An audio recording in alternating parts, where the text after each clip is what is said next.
Nuovi tamponi all'ex caserma Serena di Dosson. Il presidente del Veneto Luca Zaia annuncia uno screening periodico nella struttura che ospita oltre 300 richiedenti asilo e un approfondimento sul ceppo di virus che si è diffuso così rapidamente nel centro di accoglienza. Peraltro l'ho chiesto io anche perché è giusto che questo screening venga accompagnato e lo si farà settimanalmente in maniera tale che avremo anche dei dati di natura epidemiologica importanti. Ricordo anche che i tamponi della Serena ho chiesto che vengano anche mandati allo zoo profilattico per sequenziare il virus e anche per capire se siamo di fronte a un ceppo, una mutazione diversa oppure no. Screening necessario che la regione si aspettava venisse eseguito anche a Jesolo, nel centro gestito dalla Croce Rossa, ma così dice non è stato. E anche per questo ai direttori generali delle ULS è arrivato l'input, dice, di passare a tappeto tutti i territori.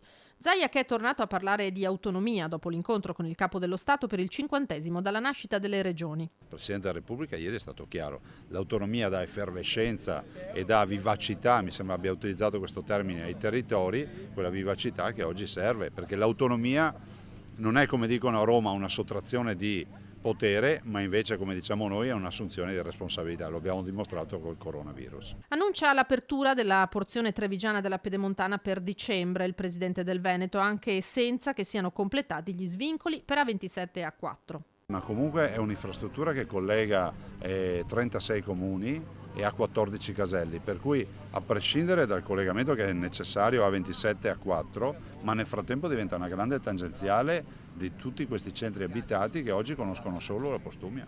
Infine un accenno molto severo al caso del turista che, sedendosi per un selfie, ha danneggiato la Paolina Borghese di Antonio Canova alla Gipsoteca. Qui c'è stato un atto di maleducazione, di imprudenza e di inciviltà pauroso. E dico che la punizione deve essere esemplare, non bastano le scuse, questo è poco ma sicuro.